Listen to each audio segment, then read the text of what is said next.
মালদহের পরীক্ষা কেন্দ্রগুলি পরিদর্শনে এলেন মধ্যশিক্ষা পর্ষদের সভাপতি রামানুজ গঙ্গোপাধ্যায়। এদিন সকালে পরীক্ষা শুরু হতেই ইংরেজবাজারে স্কুলে পরিদর্শনে আসেন তিনি। রায়গ্রাম উচ্চ বিদ্যালয় সহ একাধিক পরীক্ষা কেন্দ্র পরিদর্শন করেন তিনি। মাধ্যমিক শুরুর দিনেই রায়গ্রাম হাই স্কুলের পরীক্ষা কেন্দ্র থেকে প্রশ্ন ফাঁসের অভিযোগ ওঠে। দ্বিতীয় দিনের ইংরেজি পরীক্ষাতেও ওই একই অভিযোগ উঠেছে। এদিন মাধ্যমিকের ভূগোল পরীক্ষা রয়েছে। পরীক্ষা শুরু হতেই কেন্দ্রগুলির সমস্ত ব্যবস্থা খতিয়ে দেখেন পর্ষদ সভাপতি।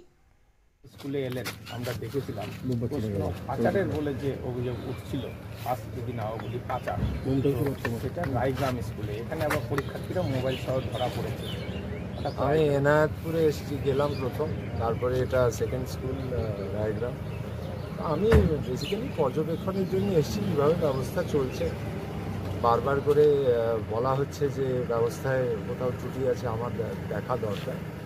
তো আমি যেভাবে ব্যবস্থা করা হয়েছে, বিডিও সাহেব, স্কুল, লোকাল অ্যাডমিনিস্ট্রেশন, সবাইকে ধন্যবাদ জানাবো। আমার যে টিম আছে এখানে, সেই টিমকে ধন্যবাদ জানাবো যে ধরনের ব্যবস্থা নেওয়া হয়েছে বা হচ্ছে, ইটস এক্সেলেন্ট। আই থিঙ্ক এতে ব্যবস্থা আরও উন্নত হবে।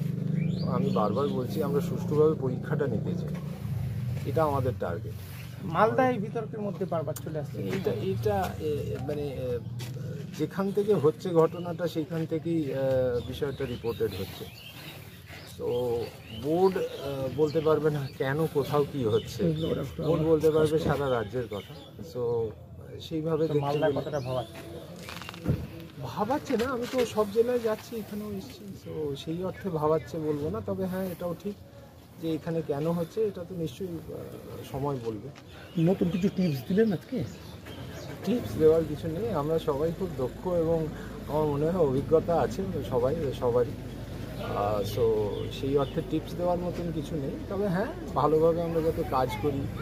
বারবার প্রশ্ন হচ্ছে স্কুলের বিরুদ্ধে কেন অ্যাকশান হচ্ছে না, টিচারদের বিরুদ্ধে কেন অ্যাকশান হচ্ছে না।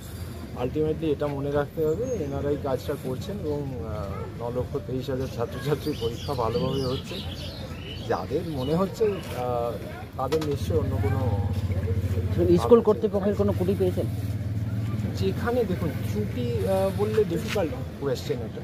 তবে হ্যাঁ, লিমিটেশনস তো আছে, লিমিটেশনসের জায়গাগুলোই ওভারকাম করতে হবে। সব কিছু সবসময় হয়ে ওঠে না, আর সব কিছু বলে আসে না। আর যারা ধরুন ইচ্ছে করে সব জেনে শুনে করছে, তো ন্যাচারালি তাদের সঙ্গে ব্যাপারটা তারা জানে, সিস্টেমটাকে ব্রেক করার জন্যে তারা বদ্ধপরিকর।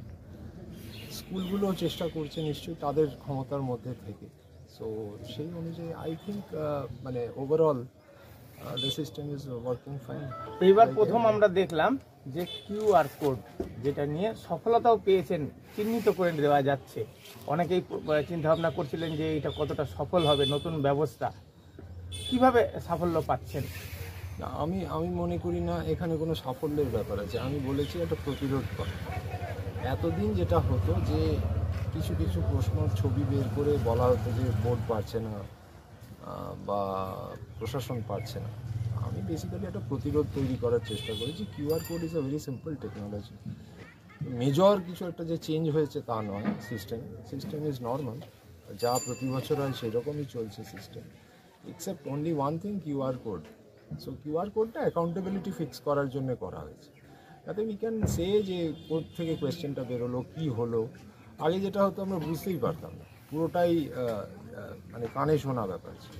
এখন অ্যাটলিস্ট উই নো কোথা থেকে বেরোচ্ছে, কী বেরোচ্ছে, কোন ছাত্রর কাছ থেকে বেরোচ্ছে, অ্যাটলিস্ট চেষ্টা করছে। এবার সেটাকেও যদি কেউ চাপা দেয়, ওভারকাম করে, সেখানে আমাদের কিছু করার নেই। কীভাবে সম্ভব হচ্ছে এই টেকনোলজিটা, এই সাফল্য কীভাবে করে ফেলতে পারছেন? বেসিক্যালি এটার একটা নিজস্ব ইউনিক কোড আছে, যেটা এমবেডেড আছে কোয়েশ্চেন পেপারের মধ্যে, তার মধ্যে থেকে যতটা সম্ভব হচ্ছে। তবে আমি আবারও বলছি, আজকে কোনো একটা জায়গায় আমি আইডেন্টিফাই করতে পারছি মানে আমি সফল, আর পারছি না মানে আমি বিফল, এটা মানতে আমি নারাজ। কারণ আমাদের চেষ্টাটা হচ্ছে একটা প্রতিরোধ করা, যেখানে নির্বিঘ্নে যেভাবে চলছে। ব্রার করেও তো ধরা পড়ছে, এরকম ঘটনা হচ্ছে না। মানে আবার বলছি যে আজকে আমি যদি ধরতে পারলাম, তার মানে এটা নয় যে আমি সফল। কারণ ধরাটা আমার কাজ নয়। আমি basically I am trying to run the system well. এরপরেও অনেক পরীক্ষার্থী চেষ্টা করছে ছবি তোলার বা পাচার করা এবং ধরাও পড়ছে, তাদের কি বলবেন? মোবাইল নিয়ে না আসার জন্য বারবার আবেদন করে গেছি। সেটা আমি বলেওছি যে টেস্ট পেপারের সময় থেকেই আমরা আবেদনটা করে যাচ্ছি। অ্যাওয়ারনেস আছে, গার্জেনদের কাছে রিকোয়েস্ট করেছি, সব জায়গায় বলা আছে। তৎসত্ত্বেও হচ্ছে, এবার জানি না এটা কী মানসিকতা থেকে হচ্ছে বা কেন হচ্ছে, এই জায়গাটা আমার কাছে খুব একটা ক্লিয়ার। অনেকেই চেষ্টা করছেন নতুন প্রযুক্তি পাল্টা কিভাবে এটাকে ফাঁকি দেওয়া যায়, এটা কি ফাঁকি দেওয়ার আদৌ কোনো সুযোগ আছে? ফাঁকি দেওয়ার দেখুন, আমি আবারও বলি, টেকনোলজি তো সবসময় নতুনভাবে আপগ্রেড হয়। আর আমরা তো একটা খুব সিম্পল জিনিস করছি, বাট অনেক ডিফিকাল্ট টেকনোলজিকেও বিট করা হচ্ছে, স্ক্যাম হচ্ছে। তো সেখানে আমার কাছে ব্যাপারটা পারপাসটা আলাদা, স্পিরিটটা হচ্ছে যে আমি চাই সুষ্ঠুভাবে পরীক্ষা হোক এবং অযথা কাউকে ব্লেম না করে যাতে পরীক্ষাটা ব্যবস্থাটা ঠিক থাকে এবং আইডেন্টিফাই করা যায় যে সত্যি যদি কোথাও সমস্যা হচ্ছে তাহলে সেই জায়গাটায় আমরা চেষ্টা করি। কতক্ষণের মধ্যে আইডেন্টিফাই করা যাচ্ছে এই আপনাদের সিস্টেমের মধ্যে? It depends. সবসময় সব কিছু তো আমি এক্স্যাক্টলি বলতে পারবো না, বা আমি পার্সোনালি করছি, ইট ভ্যারিজ, আমি বলতে পারবো না।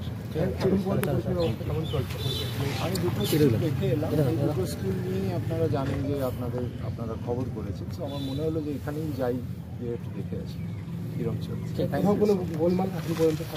আমি আমার কাছে সার্চ করি।